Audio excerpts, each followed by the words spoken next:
Architect of your own life. It is yours to make or to unmake. By the power of thought, you are building and constructing your entire existence. The power is in your hands. It has always been in your hands. The power of thought, as Emerson says, is a spiritual power. It is the greatest power that man has at his disposal. The world today is in its present state simply as a result of mankind's collective thinking. Each nation is in its present state of either peace and prosperity, or poverty, murder and anarchy, simply as a result of its thinking as a nation, and each individual is what he is simply as results of his thoughts. You tend to become what you think about. You always move in the direction of your most dominant thoughts. What a man thinks, he becomes. What a man thinks is the mainspring of all his actions. What a man thinks attracts to him his circumstances and environment. What a man thinks determines what type of friends and companions will gather around him. What a man thinks decides whether he shall be happy or miserable, successful or unsuccessful, healthy or unhealthy, prosperous or poverty-stricken, hated or loved. What a man thinks either builds up his character or pulls it down. What a man thinks can overcome fate or strengthen it, can bring him into alignment with his glorious destiny, or make him an outcast and a wanderer in desert places. Indeed, there is no limit to the power of thought, because it is a spiritual power of intense potency. It is the power which distinguishes man from the brute. It is the power by which he can mount up to God. It is the power which can make the unsuccessful successful in the battle of life. It is the power which can make the loftiest achievement possible. It is the power by which difficulties can be overcome, disadvantages of birth and parentage surmounted, and the life beautified and inspired and energized with God-given powers. By thought, man either blesses or curses himself. By it he brings into his life either success or failure, health or disease, happiness or unhappiness, poverty or prosperity. It is all in his mind and the character of his thought. Whatever there is in your life or mine, of disharmony, lack, sickness or unhappiness, is the result of our disharmonious thought. We live in an orderly universe, but we do not react harmoniously to our environment. We are not in correspondence with the hidden law and order around us. It is not necessary for the universe to be altered. What is needed is that we ourselves should be changed. Within ourselves is the cause of the disorder in our own individual world, for we each live in a little world of our own creation. Therefore, the disorder and trouble that afflicts us, or the lack that restricts our life, can never be overcome, save by a change of mind, habit of thought and mental attitude. In the following pages, an attempt is made to show how the reader can, by changing his thoughts and mental attitude, reverse the lever and come into harmony with the divine idea. When this is accomplished, his life will blossom like the rose. He shall be led forth with peace. The mountains and the hills shall break before him into singing, and all the trees of the field shall clap their hands. Chapter 1. Thought, the cause of action. There is the conscious mind and there is the subconscious mind. The conscious mind gathers knowledge and experience through the senses. It learns from books, conversation, and experience. It reasons and forms conclusions. Finally, its thoughts pass down into the subconscious mind. The subconscious mind is the mind of action. It is responsible for all that we do. It is the seat of memory and of instinct. It is a reservoir of tremendous power. It is of extraordinary intelligence. It carries out all the complicated processes within the body which make life possible. The wisest and most learned of men cannot begin to fathom its wonderful powers. But in spite of this, we know enough about its manner of working to enable us to control it. And by controlling it, we control our actions. And by controlling our actions, we shape our life and overcome what is called fate. It is impossible to think evil thoughts and bring forth good actions. Many have tried it. They have said, I will be outwardly respectable and blameless in life, but in secret I will think this thought. I will hug it to my bosom because it is pleasant, but I will let it go no further because I know that evil action leads to shipwreck and disaster. Therefore I will deceive even my best friends. Outwardly I will be all that I ought to be, but in my thoughts I will be evil. Mine will be a double life. To outsiders I shall be one thing, and in my thought world something different. Thus I shall be able to enjoy evil in thought and escape its penalties. Such a one does not reckon with the power and faithfulness of the subconscious mind. Every evil thought which is entertained and gloated over acts as a powerful suggestion to this patient giant, until at last it can stand it no longer and bursts out into the life in the form of a course of evil action, which is an exact replica of the thoughts which have been entertained. This explains why so often people who have always been so exemplary in their conduct all at once go wrong and come crashing down to ruin. They are simply reaping the harvest of their thoughts. While this is true of the majority of those who indulge in secret evil thinking, there are yet those who, either through lack of courage or opportunity, do not or cannot break out into a course of evil action. By their evil thoughts, they arouse certain emotions which cannot be satisfied and which therefore have to be repressed. The effect of repression is either chronic ill health, or which no medical skill can ever cure, or organic disease that is beyond the art of man to heal. The reader must not imagine, however, that everyone who suffers in this way has been guilty of evil thinking, but the practice is certainly one of the ways by which some people can, and do, literally destroy themselves. Thus a man who gives way to hate and broods over his wrongs will be led to think of murder, and if he gloats upon thoughts of murder, a time will come when he may attempt murder. On the other hand, if the same man will keep his mind off his wrongs and think thoughts of forgiveness, or better still, if he will love or hold in thoughts of goodwill the one who has wronged him, then his life will become happy and peaceful, and in its highest sense, successful.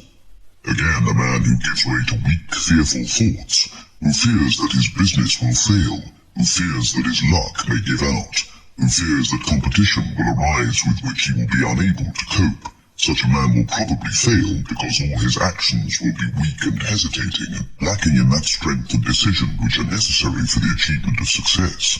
On the other hand, if he will banish every weak negative thought, every thought of possible failure, and constantly brace his mind by affirmations of success, in other words, send down strong suggestions of success to his subconscious mind, such a man will succeed in life because his actions will be strong and decisive. When faced by great difficulty, he will find that his subconscious mind will supply him with wonderful energy and staying power, great courage and determination, simply because it has been trained by right thinking to do so. It would be possible to fill a book with illustrations of the operation of this law, but in a little work of this kind, these two must suffice. These two must suffice. The law is immutable. It cannot be tricked or evaded.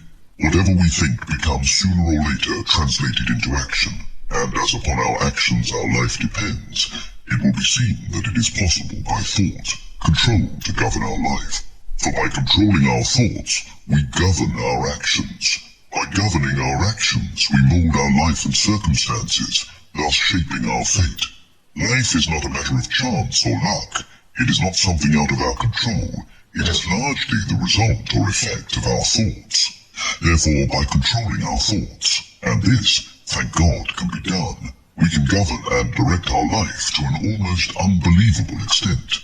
As conscious thinking beings created, the Bible says, in God's likeness and image, or in other words, a microcosm of the macrocosm, we possess one of the greatest powers in the universe, and this power is thought. It depends upon how we use this wonderful power what our life shall be. The engine driver sends his engine either backward or forward, but it is the same power that is used in each case. In the same way, thinking man can either build up or destroy himself by the use or misuse of the potent power of thought. It depends upon how he uses this power, either for good or ill, as to whether his life shall be successful, healthy, happy, or harmonious, or lacking in definite achievement, true success and happiness. Whatsoever a man soweth, that shall he also reap. Chapter 2. Victims of Ignorance. We do not believe that there are many who deliberately think negative thoughts. Most people mean well and want to do good and be good. But nevertheless, most of us are wrong thinkers, more or less, and this is due, so we firmly believe, mainly to ignorance. Because it is not generally known that negative thoughts are highly destructive, we ignorantly indulge in them, thinking that they do no harm. Actually, thoughts of impurity, anger, revenge, hate, resentment, envy, brooding over wrongs, brooding over sorrows, losses and griefs, thoughts of fear, failure, weakness, penury, sickness, disease, decay, mortality and death are all highly destructive. They are destructive of health, of happiness, of circumstances, of life in all its departments. They break down the nervous system. They paralyze endeavor. They undermine the will. They make for wrong decisions. It will be admitted that this is a matter of prime importance, yet neither children nor the general public are instructed in these vital matters. Because of this almost universal ignorance, most of us go on indulging in negative thinking, much to our detriment. How many of us, for instance, realize that it is thought that kills and not lack of food in most cases of death through alleged starvation? If a person cannot get food to eat, he dies in a very few days as a rule. Yet a person who fasts voluntarily in order to cure himself of some organic disease can do so, if the fast is wisely undertaken, for 40 or even more days, not only without injury, but with greatly beneficial results. Why is it that in the former case a few days compulsory fast ends in death, while a voluntary fast of 6 weeks or so results only in good? The answer is, of course, that it is the state of the mind and the character of the thoughts that kill, and not the lack of food. Again, after a few days' starvation, a person is generally in a state of great weakness and prostration. Yet one who submits himself to a voluntary fast generally continues his work, and it is only at the later stages that he works less hard than usual. A certain reverend gentleman who recently fasted for 40 or 50 days, particulars of which were given in our daily newspapers, not only carried on his usual duties, but in addition wrote a book on a subject requiring great concentration and mental effort.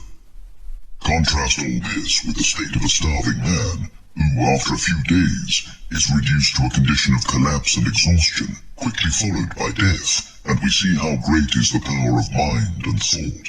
In the case of the starving man, he thinks that he is dying because he has no food and consequently very soon does die.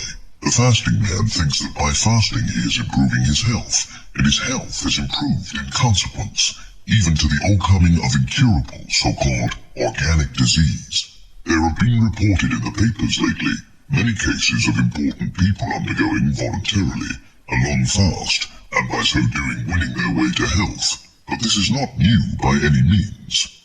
To my knowledge, this method of cure was quite well known in certain circles a quarter of a century or more ago, but its mental aspect does not seem to have been appreciated at its true value. There is no reason why a starving man, if he was well nourished at the commencement, should not live as long as a fasting man, and he would do so if he could only control his thoughts and think in the same way that a fasting man thinks. But first of all, he would have to be convinced that fasting is beneficial to health, but this would not be easy, for ignorance and prejudice die hard. Also because man is prone to look to the future, with anxiety he would probably be consumed with worry, fearing that he would be unable to obtain food after his compulsory fast had got beyond the beneficial stage or limit. But the fact remains that it is not the absence of food that kills a starving man, so much as his state of mind. It is his fear thoughts that kill him, just as it is the thoughts and expectation of cure that keep the fasting man alive and maintain his strength and ability to work. It must not be assumed from these few remarks that I am in favor of promiscuous fasting, for an ill-considered fast might do a great deal of harm. Fasting in some cases is beneficial, but it should be taken under experienced supervision. There is also much ignorance on another point, which is the possibility of controlling thought. It is not generally known that our thoughts can be controlled and regulated in much the same way that a London policeman controls and regulates the traffic. He holds up a hand, and instantly the traffic behind him stops, allowing vehicles from a cross street to pass instead. our thoughts can be controlled and regulated in much the same manner. Undesirable destructive thoughts can be arrested, while other thoughts of a desirable and constructive character can be encouraged. People say, you can't help thinking these thoughts, can you? They take it for granted that one cannot control one's thoughts. They do not realize that it is possible deliberately to change the subject as regards one's thoughts, in the same way that one changes the topic of conversation. We all of us change the subject of conversation when it becomes distasteful to us, but how many of us change the subject of our thoughts in the same deliberate manner, by the exercise of our will? Yet it can be done, almost as easily, if we will only do it, instead of thinking and saying that it cannot be done. Not only is it possible to change the subject of our thoughts, but it is also possible to refrain from thinking altogether. Both are accomplishments of the highest possible value, and they can be acquired only by practice and self-training. But even the weakest of us can acquire them if we are quietly persistent. We do not need to be clever, or greatly gifted, or out of the ordinary. Indeed, we may be very much under the average in mental gifts, willpower, and intellectual endowments. Yet, if we are quietly persistent, we can learn to overcome our thoughts in course of time. And when we become master of our thoughts, we become master of ourselves. And when we become master of ourselves, we become master of life itself, not by opposing the discipline of its experiences, but by dealing with them in the best possible manner, maintaining a calm and steadfast mind, a quiet faith, and an unflinching spirit. Chapter 3. Victims of Suggestion.